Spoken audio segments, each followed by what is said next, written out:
জয় রাধে, জয় নিতাই চৈতন্য। পার্শ্ব একাদশী 2024 ভাদ্র মাসের কৃষ্ণপক্ষের একাদশী তিথি হলো পার্শ্ব একাদশী। এই পার্শ্ব একাদশী 2024 সালের কোন দিন পালন হবে, তার সঙ্গে সঙ্গে এই একাদশীর পরের দিনের পালনের সময় এবং এই একাদশী আমরা কীভাবে পালন করব, কি কি অবশ্যই কর্তব্য, কি কি করা বর্জনীয়, তার সঙ্গে এই একাদশীর মাহাত্ম্য কথা সম্পূর্ণ এই ভিডিওতে রয়েছে। না চলুন এই একাদশীর মাহাত্ম্য প্রসঙ্গে অগ্রসর হই। এই একাদশী অর্থাৎ পার্শ্ব একাদশী 2024 হলো 14ই সেপ্টেম্বর অর্থাৎ শনিবার, এবং পরের দিন এই একাদশীর পালন অর্থাৎ 15ই সেপ্টেম্বর আমরা জানলাম। এরপরে এর মাহাত্ম্য কথায় আসি। এই পার্শ্ব একাদশীর মাহাত্ম্য কথা ব্রহ্মবৈবর্ত পুরাণে যুধিষ্ঠির এবং কৃষ্ণ সংবাদে বর্ণিত হয়েছে। এই একাদশীর কথা ভগবান শ্রীকৃষ্ণকে যুধিষ্ঠির মহারাজ জিজ্ঞাসা করছেন যে, হে কৃষ্ণ, ভাদ্র মাসের শুক্লপক্ষীয় এই যে একাদশী, সেই শুক্লপক্ষীয় একাদশীর নাম কি এবং এর মাহাত্ম্য কী? ভগবান শ্রীকৃষ্ণ অত্যন্ত প্রসন্ন হলেন এবং যুধিষ্ঠির মহারাজকে তিনি বললেন যে ব্রহ্মবৈবর্ত পুরাণে এই একাদশীর মাহাত্ম্য কথা বর্ণনা হয়েছে। আপনার প্রশ্নের উত্তরে আমি সেই কথা আপনাকে বলছি, আপনি মন দিয়ে শুনুন। প্রথমেই বললেন যে এই ভাদ্র মাসের শুক্লপক্ষীয় একাদশী তা অত্যন্ত মহামহিম। এই একাদশী যারা পালন করেন নির্দিষ্ট সময়ে মেনে এবং অবশ্যই বিধানযুক্ত হয়ে এবং রাত্রি জাগরণ করেন, তারা 1000 অশ্বমেধ যজ্ঞের থেকেও বেশি ফল প্রদান প্রাপ্তি করেন।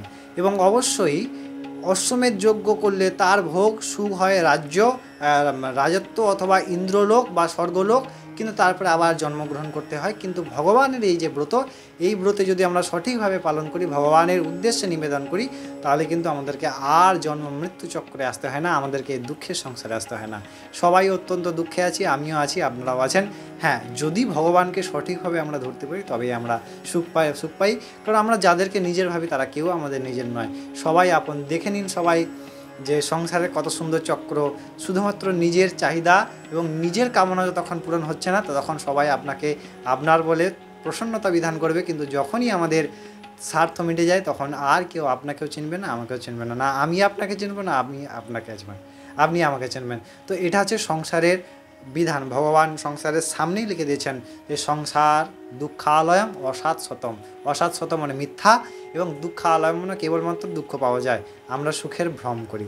যেমন স্বপ্নে আমাদের সুখ দুঃখ অনুভব হয়, কখনো আনন্দিত হই, অনেক টাকা পাই স্বপ্নের মধ্যে কিন্তু কিছুই পাই না, আবার কেউ আমায় মারে কোথাও থেকে ফেলে দেয়, সমস্ত অনুভব হয়, কিন্তু জেগে দেখি কিছুই হাতে নেই, না দুঃখ আছে না সুখ আছে, আমি আছি বিছানায়। তো এই হচ্ছে সংসারের প্র্যাকটিক্যাল বিষয়। চলুন প্রসঙ্গক্রমে অগ্রসর হওয়া যাক। ভগবান কৃষ্ণ বলছেন যে এই হাজার হাজার বাজপেয়ীর যজ্ঞের ফল লাভ হয় এই একাদশীতে, এবং যিনি এই একাদশীতে ভগবান শ্রী বামনদেবের পূজা করেন তিনি ত্রিলোকে পূজিত হন, এবং যিনি এই একাদশীতে ভগবান শ্রী বিষ্ণুকে শ্রী পদ্মে চিন্তা করে পূজা করেন, তার আরাধনা করেন, তিনি বিষ্ণুলোক প্রাপ্তি হন।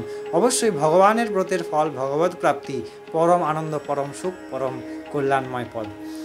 এরপরে বলছেন যে এই একাদশী যারা নিশি জাগরণ করেন তারা অত্যন্ত ভাগ্যবান এবং তারা অত্যন্ত ভগবানের কৃপার পাত্র। অবশ্যই এই একাদশীর মধ্যে আপনারা পঞ্চরবি শস্য থেকে বিরত থাকুন, এবং আমি প্রত্যেকটি একাদশীতে যেমন বলি যে আপনারা অবশ্যই কিন্তু গুরু নির্দিষ্ট পথে আপনাদের যেভাবে প্রদান করছেন সেইভাবে ইষ্ট নির্দিষ্ট মার্গে আপনারা অবশ্যই অগ্রসর হন, তবেই গিয়ে কল্যাণ হবে, তাছাড়া কিন্তু কল্যাণের কোনো জায়গা হচ্ছে না। এবার চলুন আমরা ভগবানের কি বলছেন না এই প্রশ্ন শুনে যুধিষ্ঠির মহারাজ বললেন যে এই যে চাতুর্মাস্য ব্রত, এই চাতুর্মাস্য ব্রতের মাঝখানে এই যে একাদশী, তাহলে এই চাতুর্মাস্য ব্রতের তো বিভিন্ন দ্রব্য বিভিন্ন সময় নিষিদ্ধ আছে, তো তাহলে এই চাতুর্মাস্য ব্রতের সঙ্গে এই একাদশীর কি বিশেষ মাহাত্ম্য? ভগবান তখন বললেন যে চাতুর্মাস্য ব্রত যখন শুরু হয় শ্রাবণ মাসে, তখন ভগবান শয়ন করেন, শয়ন একাদশী অর্থাৎ যোগনিদ্রায় যান, এবং তার 2 মাস পরে এই যে ভাদ্র মাসের যে একাদশী শুক্লপক্ষী একাদশী, সেই সময় ভগবান কি করেন, শ্রী বিষ্ণু পার্শ্ব পরিবর্তন করেন, যোগনিদ্রার মধ্যেই পার্শ্ব পরিবর্তন করেন, যেন আমরা থাকি।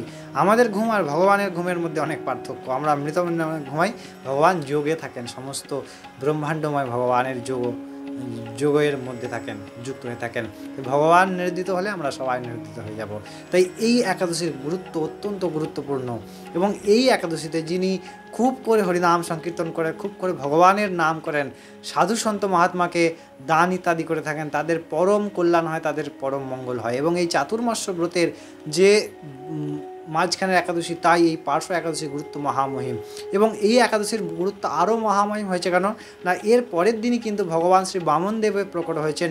এবং বামনদেব এই দিন, অর্থাৎ যেই দিন ভগবান বামনদেব বলি রাজাকে গর্তের মধ্যে অর্থাৎ পাতালে প্রবেশ করালেন শ্রীচরণের দ্বারা, তার আগের দিন ভগবান বামনদেব কিন্তু প্রতিষ্ঠিত হয়েছিলেন এই বলি রাজার গৃহের। এবং ভগবান এই সময় পার্শ্ব পরিবর্তন করেন। তাই এই একাদশী অত্যন্ত মহামহিম।